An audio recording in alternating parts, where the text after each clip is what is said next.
Hello students, welcome to this module on refrigeration and air conditioning. In this session, we are going to know about testing its performance by inlet and outlet pressure and temperature.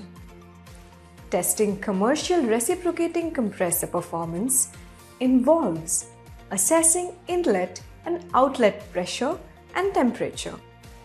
This essential evaluation ensures the compressor operates within the design specifications, maintaining efficiency and reliability.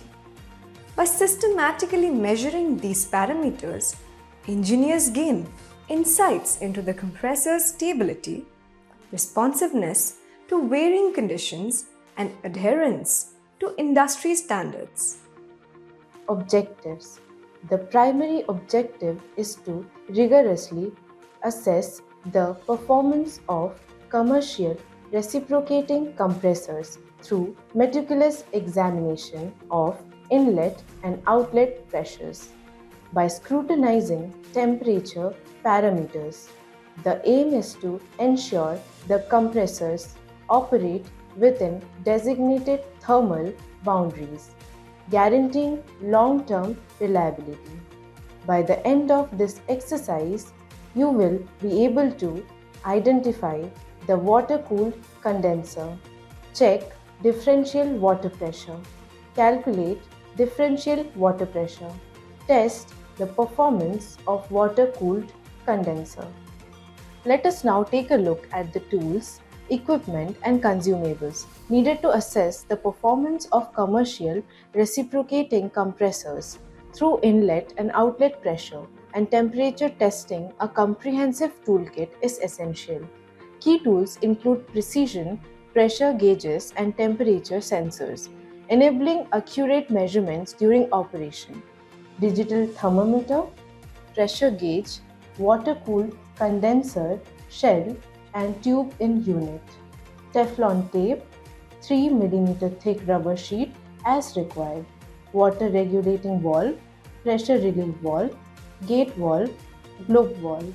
Now, let us see the preparations required to meticulously evaluate the performance of a commercial reciprocating compressor through the assessment of inlet and outlet pressure and temperature. Initially, with rigorous instrument calibration ensures accuracy in data acquisition. Points to remember before carrying out testing. Implementation of comprehensive safety measures and a thorough inspection of the compressor guarantee a secure testing environment. Utilize a reliable flow measurement device such as flow meter or paddle wheel sensor to accurately assess the water flow entering and exiting the commercial reciprocating compressor. Employ the pressure gauges at the inlet and outlet points of the water circuit to measure the differential pressure. This data is crucial for evaluating the resistance to flow within the system. Ensure the calibration of both the flow measurement device and pressure gauges to guarantee accurate and precise readings, enhancing the reliability of the differential pressure calculation. Calculate the water flow rate using the measured values and the specific characteristics of the flow measurement device, providing insights into the overall performance of the water circulation system. Check the water flow and calculate differential pressure.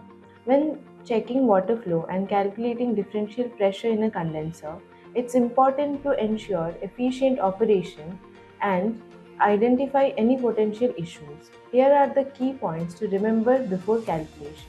Safety first. Always follow proper safety protocols when working with machinery and water systems. Make sure the chiller is properly shut down and isolated before beginning any inspection or maintenance. Flow measurement. Use appropriate flow measurement tools such as flow meters to accurately measure water flow through the condenser. Differential pressure measurement. Install pressure gauges or transmitters at the inlet and outlet of the condenser to measure the pressure drop across the unit. Interpreting differential pressure. A higher differential pressure suggests that there is greater resistance to water flow, which could indicate issues such as fouling, scaling, or blockages within the condenser tubes.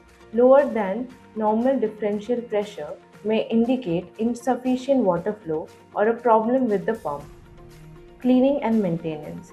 Regularly inspect and clean the condenser tubes to prevent fouling and scaling, which can reduce heat transfer efficiency and increase pressure drop. Pump performance. Assess the performance of the water pump supplying the condenser. System balancing. Ensure proper system balancing to distribute water flow evenly across all condenser tubes. Temperature measurements. Monitor inlet and outlet water temperature to assess heat transfer efficiency. Higher than normal temperature differential across the condenser may indicate fouling or scaling issues. Record keeping. Keep detailed records of flow rates, differential pressures, temperature, and any maintenance or cleaning activities performed on the condenser. This information can help identify trends and diagnose recurring issues. Professional assistance.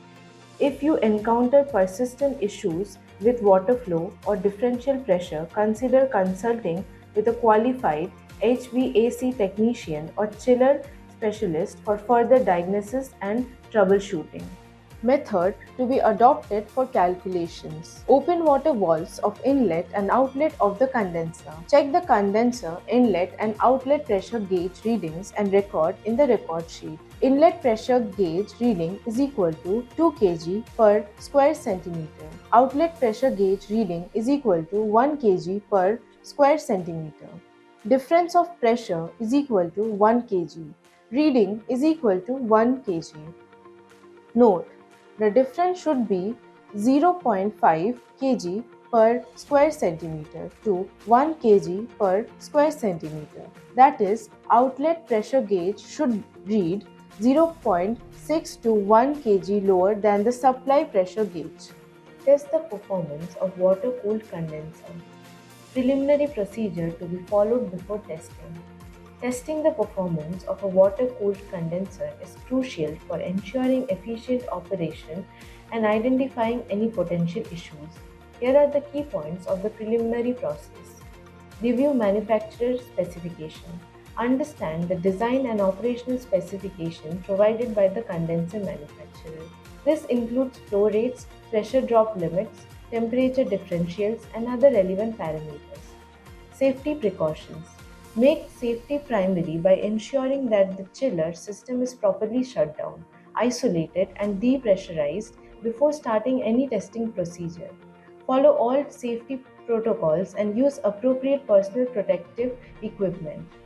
Gather equipment. Collect the necessary testing equipment, including pressure gauges, flow meters, thermometer, and any specialized tool required for a specific condenser model. Inspect the condenser. Visually inspect the condenser for any signs of damage, corrosion, leaks, or blockages. Ensure that the inlet and outlet connections are clear and accessible for testing equipment installation. Prepare test plan. Develop a detailed test plan outlining the parameters to be measured, testing procedures, and data recording methods. Determine the testing points, duration, and any variation in operating conditions to be evaluated. Installation of monitoring equipment. Install pressure gauges or transmitters at the inlet and outlet of the condenser to measure differential pressure. Place flow meters in the water supply and return lines to measure flow rates accurately. Calibration.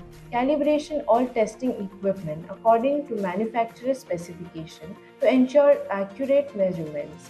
This includes verifying the accuracy of pressure gauges, flow meters, and thermometers. Baseline measurements. Take baseline measurements of water flow rates, inlet and outlet temperatures, the differential pressure with the chiller system at its normal operating conditions. Testing procedure. Follow the established test plan and gradually adjust operating parameters if necessary to evaluate the condenser's performance across a range of conditions. Record all measurements at specified intervals. Data analysis. Analyze the collected data to assess the condenser's performance. Start the testing process. Switch on the power supply. Open the condenser and chilled water valves. Start necessary auxiliaries. Open the suction and discharge valves of compressor. Start the compressor. Observe the suction and delivery pressures on the gauge panel. If the delivery pressure is above normal, check the liquid line outlet pipe outer surface temperature with your palm. It should be slightly higher than the ambient temperature. Check the condenser inlet and outlet water temperature. The outlet temperature should read 5 degrees higher than the inlet. If it reads lesser, then the condenser needs descaling. Testing commercial reciprocating compressor performance by monitoring inlet and outlet pressure and temperature is essential for ensuring reliable and efficient operation. These tests not only validate the compressor's adherence to design specifications, but also provide valuable insights into its behavior under different operating conditions, aiding in the optimization of performance and longevity. In this topic, we came to know about how to identify the water-cooled condenser, check differential water pressure, calculate differential water pressure, test the performance of water-cooled condenser. I hope you all understood the process of testing its performance by inlet and outlet pressure and temperature. Thank you, students, and let's meet in the next session. Bye-bye.